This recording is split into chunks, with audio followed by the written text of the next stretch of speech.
옆에 계신 분들과 함께 인사하겠습니다. 잘 오셨습니다. 반갑습니다. 예수님은 평화의 왕이십니다. 우리 성도님들의 삶 가운데에도 평안이 충만하시기를 축복합니다. 2025년이 이제 얼마 남지 않았습니다. 달력을 이제 다 뜯고 딱 한 장이 남았습니다. 세월이 참 빠른 것 같습니다. 금방 유수와 같이 흐르고 지나가고 있습니다. 곧 2026년이죠. 그래서 어떤 분들은 이미 벌써 2025년 달력 뒤에다가 내년 달력을 걸어 놓으신 분도 계십니다. 어떤 분들은 지나가는 세월이 너무나 아쉬워서 달력을 뜯지 않고 계시는 분들도 계시다고 합니다. 그만큼 시간이 빠르다라고 하는 거죠. 기준을 보통 보게 되면 우리가 달려가게 되면 1월 1일 그렇게 되어 있죠. 태양력을 맞춰 있습니다. 달력에 보면 음력이라고 표기되기도 하죠. 그래서 우리가 설을 지낼 때 구정이라고 해서 음력설을 세곤 또 합니다. 이렇게 달력이 있는데 음력이라고 하는 음력도 있고 또 여러 달력 가운데 또 하나의 달력이 있다면 유대력이 있습니다. 성경에 나오죠. 그래서 초막절, 유월절, 칠칠절 이것은 유대력에 따라서 지키는 절기가 되지요. 우리가 지키고 있는 대림절이라고 하는 건 교회력입니다. 예배력이라고 부르기도 합니다. 이 예배력, 교회력은 언제부터 시작이 되냐면 성탄절 12월 25일을 기준으로 해서 뒤로 4주 전부터 대림절이라고 해서 교회력이 시작이 됩니다. 2026년이 아직 시작되지는 않았지만 교회력으로 보면 이미 지난 주일부터 교회력이 시작이 된 것입니다. 대림절은 오심을 뜻하는 라틴어 아벤투스에서 유래했습니다. 그리스도인은 새해가 2026년 1월 1일이 아니라 지난주부터 우리에게는 교회력으로 봤을 때 새해가 시작이 된 거죠. 예수님의 오심은 처음 오심과 다시 오심이 있습니다. 그래서 처음 오심은 평화의 시작을 알리는 거고요. 그리고 평화의 완성은 다시 오심 속에 예수님의 재림을 우리가 기다리게 됩니다. 그래서 대림절은 희망을 이야기하고요, 희망을 전하고요, 또 희망을 노래합니다. 오늘 이사야 선지자가 활동했던 이 시기는 유다의 왕 4명의 왕이 있었을 때 활동했습니다. 우시야 왕, 요담 왕, 그리고 아스 왕, 또 히스기야 왕 시대 4명의 왕이 다스리던 그 시대에 이사야가 활동을 했습니다. 그래서 이사야 1장 1절에 이렇게 말씀합니다. 유다 왕 우시야와 요담과 아하스와 히스기야 시대의 아모스의 아들 이사야가 유다와 예루살렘에 관하여 본 계시라 그랬습니다. 지금으로 보면 기원전 8세기 정도에 해당이 됩니다. 이 이사야는 특히나 아하스 왕과 히스기야 왕 시대에 주로 활동을 했습니다. 아하스 왕 때 국제 정세는 아수르가 패권을 쥐고 있었습니다. 지금도 세계적으로 각 나라가 패권을 쥐려고 서로 여러 가지 보이지 않는 전쟁들을 행하고 있지요. 그런데 이때 북이스라엘과 아람이 연합하여서 남유다를 공격하려고 하니까 이 남유다가 급하게 이 아하스 왕이 그 당시에 국제 정세 가운데 패권을 쥐고 있는 아수르에게 손을 내밉니다. 도와달라는 거죠. 요청을 했어요. 그런데 맨입으로 할 수 없잖아요. 그러니까 성전에 가서 솔로몬이 쌓아놨던 하나님께 드려진 바쳐진 그 보화 보물들을 가져다가 이 아수르 왕에게 주면서 우리 좀 도와주십시오 그런 겁니다. 근데 사실 하나님께서는 이사야 선지자를 통해서 아하스 왕에게 그 아수르를 믿지 말고 하나님을 믿어야 된다라고 하는 거였어요. 그런데 이 아하스 왕이 자신의 생각과 판단 속에서 이 아수르에게 도움을 요청하는 바람에 가나안 땅에 이 아수르가 들어올 수 있는 명분을 주고 말았습니다. 하나님은 이사야 선지자를 통해서 그렇게 하지 말라고 한 거죠. 하나님을 굳게 믿으라고 했습니다. 겉으로는 그렇게 하겠다라고 해서는 뒤로는 아수르와 손을 잡고 말았습니다. 하나님께서 징조를 보여주시겠다고 하는데도 불구하고 아하스는 처음에 믿음이 좋은 척 하면서 아닙니다, 괜찮습니다 해놓고서는 아하스 왕과 손을 잡은 거죠. 그러자 이사야가 한 가지의 징조를 말씀합니다. 우리가 너무나 잘 알고 있는 임마누엘이라 하리라 라고 하는 말씀을 이때 이사야 선지자가 이야기합니다. 임마누엘, 이 이름은 우리에게 절망과 좌절 속에서 소망이 되는 이름입니다. 이 땅의 메시아 그리스도의 오심을 이야기해 주고 있습니다.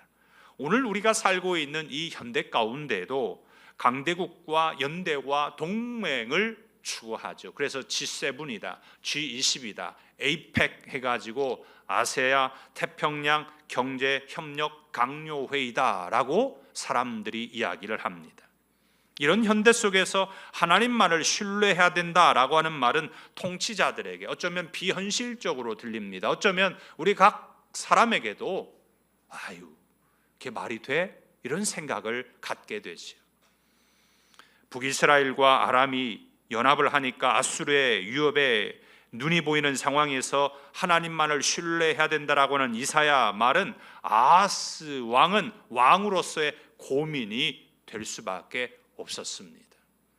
이런 시대적 상황에서 이사야는 백성들에게 희망을 이야기합니다.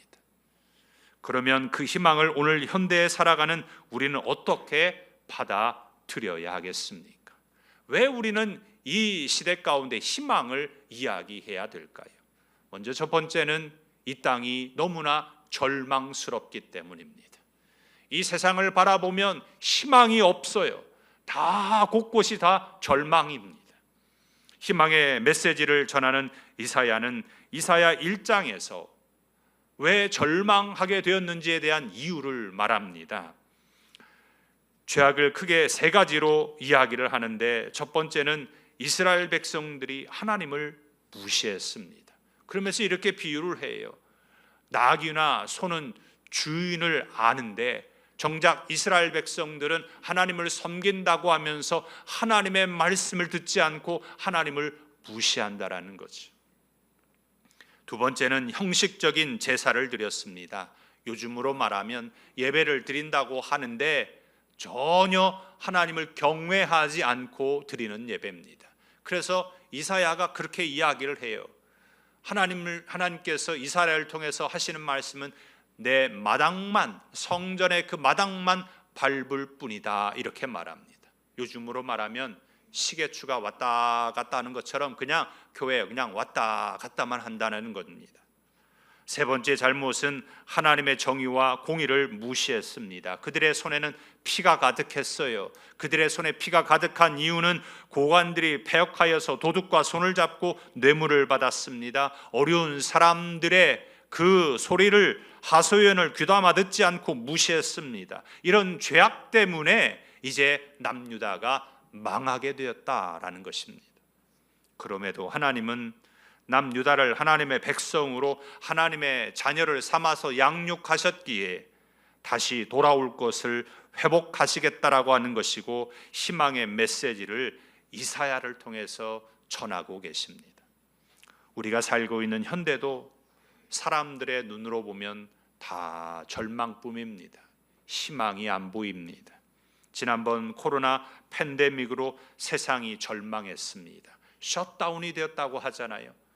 서로 왕래가 돼야 되는데 다 문을 닫아버렸습니다. 그렇다고 이제 팬데믹이 끝났으니까 희망이 있다.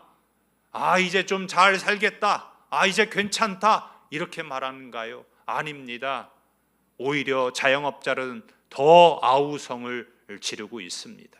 그래도 팬데믹 때에는 정부가 나서서 뭔가 세제 혜택도 주고 지원도 해주었는데 이제는 그렇지 않다라는 거죠. 정부의 지원이 없는 상태에서 더 경제가 힘들다고 말합니다. 환율이 오르면서 물가가 오릅니다. 비싼 돈을 주고 기름을 사와야 합니다. 그리고 제품을 만들기 위해서 원자재를 사와야 되는데 원재작 가격이 환율이 오르니까 비싼 돈을 주고 원자재를 사와야 하는 상황입니다. 그래서 절망하는 거죠. 앞이 보이지 않다고 합니다. 캄캄하다고 합니다.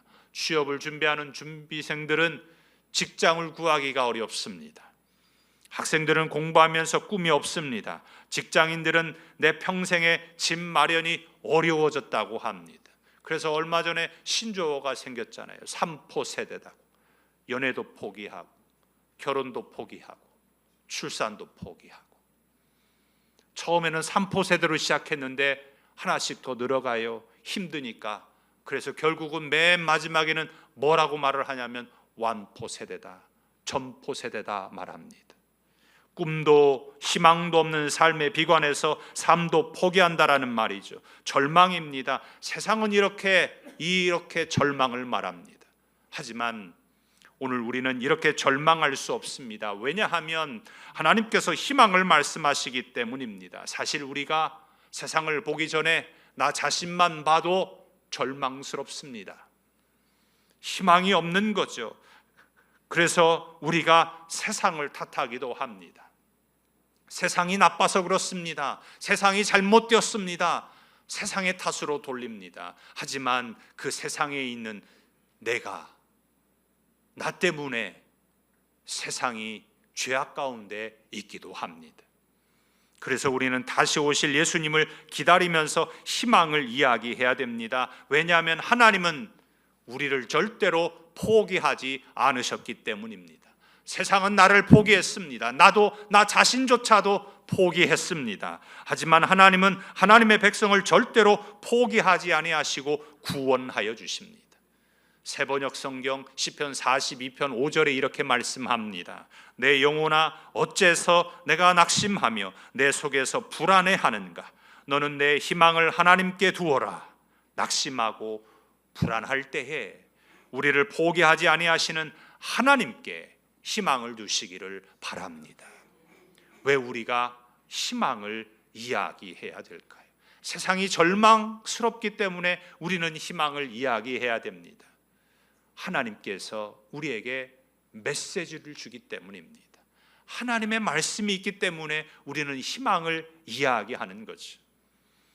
하나님은 이사야에게 말씀을 주십니다. 그 대상이 유다와 예루살렘인데요, 같은 나라에게 준 하나님의 말씀입니다. 그 말씀이 어떻게 시작을 하냐면 2절에 말이래 이렇게 말합니다. 이 말이래라는 말은 마지막 때에라는 말이에요.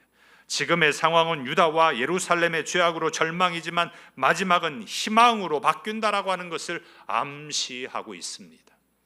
시대의 암울한 현실을 넘어 다가올 미래는 그렇지 않다라는 거죠.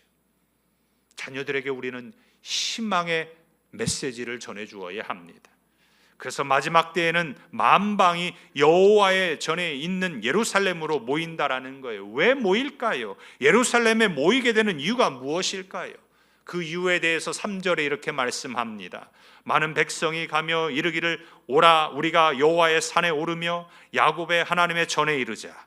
그가 그의 길을 우리에게 가르치실 것이라. 우리가 그 길로 행하리라 하리니 이는 율법이 시온에서부터 나올 것이요 여호와의 말씀이 예루살렘에서부터 나올 것임이니라. 사람들이 여호와의 산에 오르게 되는 이유는 다른 것이 아니라 하나님의 말씀 때문입니다. 시온에서 예루살렘에서 여호와의 율법이 하나님의 말씀이 흘러 나오기 때문인 거죠. 그래서 여호와의 전에 올라갈 수가 있는 겁니다. 오늘 우리도 이 시간 하나님의 말씀을 듣기 위해서 주의 전으로 올라왔습니다. 하나님의 말씀이 선포되는 곳이기 때문입니다. 그러면 그전에는 여호와의 말씀이 없었는가? 그렇지 않습니다. 그전에도 여호와의 말씀은 있었습니다. 그런데 그전에는 여호와의 말씀이 들리지가 않은 거죠. 깨달아지지가 않았습니다. 그런데 오늘 말씀에 보면 그가 그의 길을 가르치시기 때문이다 라고 말씀합니다. 그의 길이라고 하는 말은 사람들이 오랜 시간 밟아서 만들어진 탄탄한 길을 말합니다. 본문에서의 의미는 하나님의 백성을 위해 살아가는 이상적인 삶의 방식을 말해요. 그래서 육체의 소욕을 따라 살았던 이방인들이, 그러니까 이스라엘 백성들뿐만이 아니라 유대인뿐만이 아니라 이방인들이 새롭게 하나님 나라의 방식으로 살아갈 수 있도록 가르쳐 주시겠다는 것입니다. 세상의 여러 가지의 방식으로 살아볼 대로 다 살아봤습니다. 다 해봤어요. 그런데 그곳에 절망만 있었습니다. 그래서 이제는 하나님께서 가르쳐 주시는 그 말씀대로 인생의 길을 살아가기로 결심하고 여호와의 전으로 올라오고 있습니다. 말씀이 율법인데 말씀이 어디에서 나오냐면 시온, 예루살렘에서 나오고 있기 때문입니다. 이렇게 율법과 여호와의 말씀, 시온과 예루살렘 같은 말인데 바꾸어서 다시 말씀하고 있는 것은 틀림이 없다라고 하는 것을 강조하기 때문입니다. 하나님은 절망을 희망으로 바꾸는 메시지를 주셨습니다. 오늘 우리가 대림절을 지키면서 주의 전으로 올라온 성도들에게 주시는 메시지가 이것입니다. 하나님이 주신 율법, 하나님이 주신 말씀을 성도님들은 어떻게 받아들이십니까? 말씀에 대한 반응은 크게 두 가지일 겁니다. 그것은 하나님의 말씀을 무시하든지 아니면 하나님의 말씀에 인정하든지 두 가지의 반응입니다. 바라기는 성령께서 인생과 믿음의 길을 가르치실 때 그 길로 따라가시기를 바랍니다. 그곳에 희망이 있습니다. 다시 오실 예수님을 준비하며 기다리는 성도에게 하나님이 주시는 메시지는 위로와 소망입니다. 하나님의 나라는 희망으로 가득 차 있기 때문입니다. 왜 희망을 이야기해야 될까요? 이 세상이 절망적이기 때문이에요. 그리고 하나님께서 우리에게 말씀을 주셨기 때문입니다. 그리고 세 번째는 변할 것이기 때문에 우리가 희망을 이야기해야 됩니다. 이대로가 아니라 뭔가 변화가 일어날 것이기 때문에 우리는 희망을 이야기할 수 있습니다. 변화는 어디에서부터 시작하냐면 말씀에 있는 거죠. 4절 말씀은 전쟁의 무기가 농사의 기구로 바뀐다 이렇게 말씀합니다. 고대 근동에서는 전쟁에 참여하는 사람들이요, 군인으로 훈련된 사람들이 아니었어요. 평상시에 전쟁이 없을 때는 그저 농기구를 잡고 농사를 짓는 사람들이었습니다. 그러다가 전쟁이 발발하면 그 농기구를 내려놓고 무기를 들고 전쟁에 나가서 싸움을 했습니다. 그래서 농기구를 잡은 손이 무기를 잡게 되고 무기를 잡는 손이 농기구를 잡게 되는 것이 일상이었습니다. 보습이라고 하는 농기구는 씨를 뿌리기 위해 밭을 갈 때 사용하는 농기구입니다. 4절에 이렇게 말씀합니다. 그가 열방 사이에 판단하시며 많은 백성을 판결하시리니 무리가 그들의 칼을 쳐서 보습을 만들고 그들의 창을 쳐서 낫을 만들 것이며 이 나라와 저 나라가 다시는 칼을 들고 서로 치지 아니하며 다시는 전쟁을 연습하지 아니하리라. 칼이 보습이 됩니다. 창이 낫으로 바뀝니다. 그래서 희망을 이야기하고 있습니다. 4절에 무리가 그랬어요. 이 무리는 어떤 무리냐면 처음에 하나님을 대적한 사람들입니다. 그런데 막상 시온산에 올라와 보니까 여호와의 율법과 말씀을 듣고서 이제는 변화된 회심자리들이다 이렇게 말할 수 있어요. 그전에는 하나님을 대적했는데 여호와의 율법이, 하나님의 말씀이 그들에게 들어가니까 변화되어서 그들의 칼을 보습으로 바꾸고 창을 낫으로 바꾸어서 평화의 도구로 만들었습니다. 이렇게 희망을 이야기할 수 있는 것은 완전히 새 사람으로 변할 것이기 때문입니다. 그래서 하나님은 4절에 보면 많은 백성을 판결하시리니 이렇게 말씀을 하십니다. 여기서 판결하신다라는 말은 야단친다, 꾸짖으신다라는 말입니다. 하나님은 시온에서 나라를 재판하고 사람들을 야단치신다는 것인데요, 이것은 세상 나라들과 지도자들의 무력과 오만을 꾸짖는다는 말입니다.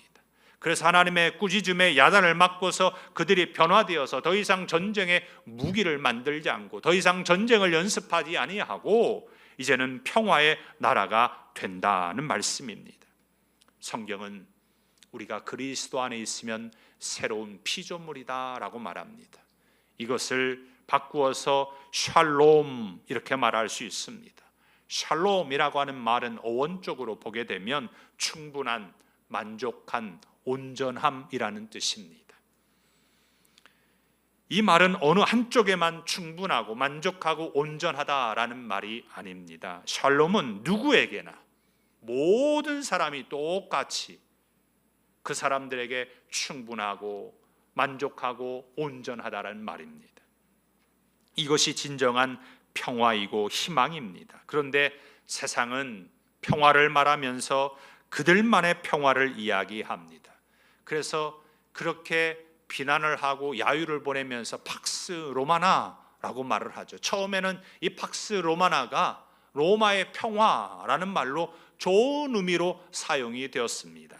하지만 로마는 평화로울 수 있을지 모르지만 로마의 속국에 있는 나라들은 충분하고 만족하고 온전한 평화가 없습니다. 그래서 세상은 지금도 팍스 로마나를 이야기합니다. 그래서 강대국에 의한 가짜 평화가 등장할 때마다 팍스 아메리카나, 팍스 유로피아나 이야기하죠. 진짜 평화가 아니라는 것입니다. 그래서 성경이 말하는 샬롬이 있어야 합니다. 샬롬은 오직 하나님이 주시는 평화입니다. 이 샬롬은 모든 사람들이 어느 누구도 예외 없이 충분하고 만족하고 온전함을 누릴 수 있습니다. 여기에 희망이 있기 때문입니다. 희망이 사라진 시대의 대림절은 희망을 이야기할 수 있게 합니다. 온 세상에 평화의 왕으로 오실 예수님을 맞이할 것이기 때문입니다. 나 자신부터 내가 변화된 사람으로 살아간다면 하나님의 샬롬이 이루어지게 됩니다. 그곳에 진정한 변화가 나타납니다. 변화는 세상이 아니라 내가 먼저 변화되어야 합니다. 그러면 세상이 변화되게 될 줄 믿습니다. 말씀을 맺고자 합니다. 어떤 사람이요, 미국의 뉴욕에 가게 되었습니다. 뉴욕에 가게 되면 유엔 본부가 있지요. 이 사람이 유엔 본부를 견학하게 되었는데 세계 평화를 위한 기구인 유엔을 방문하면서 나름 큰 기대와 바람을 가지고 이제 방청석에 앉게 되었습니다. 때마침 안전보장 이사회가 소집이 공고가 되었고 정해진 시간 10분 전부터 이 사람이 기다리게 되었습니다. 그런데 시간이 되어도 제 시간에 출석하는 대표들이 없는 겁니다. 그리고 사람들이 와가지고 이제 앞에 나가서 연설을 하고 있는 그 사람들에게 관심은 갖지 않고 잡담을 하고 딴짓을 하고 자기들의 이야기만 하고 있었습니다. 회의에 임하는 자세도 엉망이어서 진지한 자세가 전혀 없었습니다. 이 사람이 너무나 실망을 하고 이 유엔 본부를 나왔습니다. 그날 마침 어느 농부에게 저녁 초대를 받았어요. 저녁 식탁에 앉아가지고 식사를 하기 전에 농부가 기도를 합니다. 양식을 주셔서 하나님 감사합니다. 그리고 한국을 지켜주셔서 하나님 감사하고 온 세계가 평화 가운데 인류애를 가지고 살아갈 수 있도록 도와주셔서 하나님 감사합니다. 간절히 기도를 했습니다. 이 사람은 유엔 본부에서 답답했던 그 가슴이 농부의 기도를 통하여서 그의 마음이 평안하게 되었습니다. 세계의 평화는 유엔이 지키는 것이 아니라 보이지 않는 곳에서 조용히 기도드리는 한 농부의 진실 어린 기도에 있다라고 하는 것을 깨닫게 되었습니다. 예수님의 오심을 기다리는 대림절에 우리도 하나님의 메시지를 듣고 절망의 자리를 털고 일어나 샬롬, 진정한 평화를 기대하면서 예수님을 맞을 준비를 하시기를 축복합니다. 우리는 하나님의 말씀을 듣고 전하면서 희망을 이야기해야 됩니다. 희망을 전하시기 바랍니다. 희망을 노래하시기 바랍니다. 희망의 소식을 전하는 귀한 하나님의 복음의 메신저들이 되시기를 축복합니다. 기도하겠습니다.